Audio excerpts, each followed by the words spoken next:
আমি একটা রেফারেন্স দিয়ে বলতে চাই, আমি জামাতে ইসলামের রাজনীতি সমর্থন করি না। হ্যাঁ, আপনি কেন জামাত ইসলামের রাজনীতিকে সমর্থন করবেন?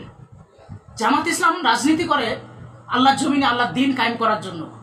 আল্লাহ রাসূল সাল্লাল্লাহু আলাইহি ওয়াসাল্লামের আদর্শ নিয়ে, আদর্শ ধারণ করে তারা রাজনীতি করে। আর আপনারা রাজনীতি করেন জনগণের টাকা চুরি করে, পকেট ভর্তি করে বাড়ি গাড়ি করার জন্য। তা আপনি তো কখনো জামাত ইসলামের রাজনীতিকে সমর্থন করার কথা ছিল না, সমর্থন করবেন না। কারণ জামাত ইসলামের উদ্দেশ্য লক্ষ্য আর আপনাদের উদ্দেশ্য লক্ষ্য এক নয়। জামাত ইসলামের উদ্দেশ্য লক্ষ্য হলো আল্লাহ জমিনে আল্লাহ দ্বীন কায়েম করা, আর আপনাদের উদ্দেশ্য লক্ষ্য হচ্ছে জনগণের টাকা ধোকা দিয়ে নিজের পকেট ভর্তি করে বাড়ি গাড়ি করা। বর্তমান আওয়ামী লীগ যেভাবে করতেছে, জনগণের টাকা লুটপাট করে, বর্তমানে যে বেনজির আহমেদ এবং সেনাপ্রধান আজিজ যেভাবে কোটি কোটি টাকা সম্পদ তৈরি করেছে, বিশেষ করে যারা আওয়ামী লীগের সাথে সম্পৃক্ত আছে তারাই কোটি কোটি টাকার মালিক হয়েছে। একসময় আপনারাও তো করেছেন, ভবিষ্যতে ক্ষমতায় আসলে আপনারাও এই কাজটিও করবেন। এই জন্য আপনারা কখনো জামাত ইসলামের রাজনীতিকে সমর্থন করবেন না। জামাত ইসলাম নিজের পকেটের টাকা খরচ করে রাজনীতি করে, আর আপনারা জনগণের টাকা চুরি করে রাজনীতি করে। এখানেই তফাৎ। দর্শক, মির্জা ফখরুল ইসলাম আলমগীর একটি বক্তব্যতে বলেছেন যে আমি জামাত ইসলামের রাজনীতিকে সমর্থন করি না। পরবর্তীতে তিনি আবার বলছেন জামাতে ইসলাম যে কৌশল, তাদের যে রাজনৈতিক যে প্রক্রিয়া অত্যন্ত বিজ্ঞানসম্মত। এই বক্তব্য দেওয়ার কারণ কি?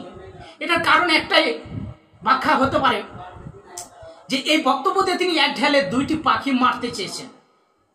প্রথম নাম্বার পয়েন্ট হচ্ছে তিনি জামাতের সমর্থন পেতে চেয়েছেন। এই কথা বলে জামাত ইসলামের রাজনীতি, জামাত শিবিরের থিওরি বিজ্ঞানসম্মত, এই কথা দ্বারা তিনি জামাত ইসলামের সমর্থন পেতে চেয়েছেন।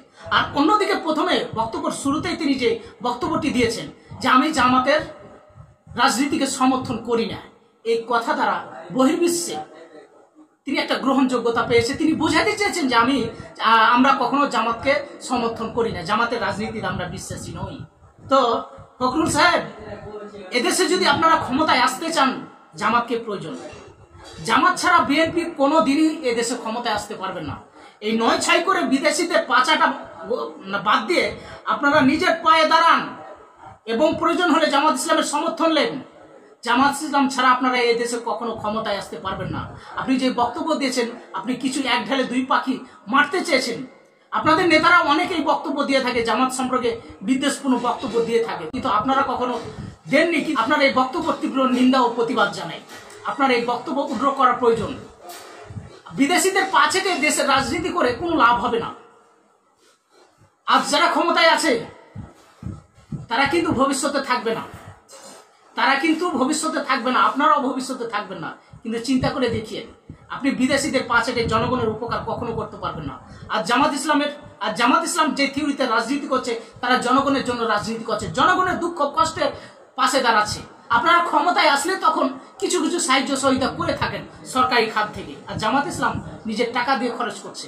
ওই এখন তো আপনাদেরকে দেখা যাচ্ছে না, কোনো কাজে দেখাচ্ছে না। আপনারা যে কথায় কথায় বলে আমরা দেশের জন্য রাজনীতি করি, জাতীয় রাজনীতি করি, আমরা জনগণের জন্য রাজনীতি করি, ভুয়া করেন। আপনারা কিছুই করেন না।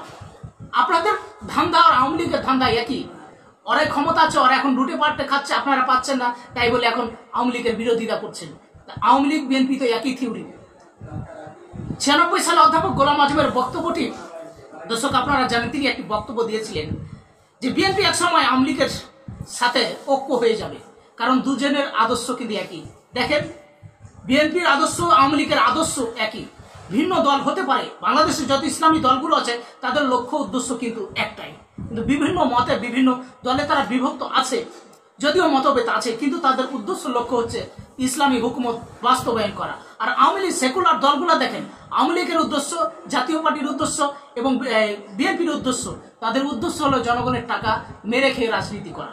তাদের উদ্দেশ্যের সাথে জামাতের উদ্দেশ্যের রাজনীতি কখনো মিল আসবে না, এটাই স্বাভাবিক।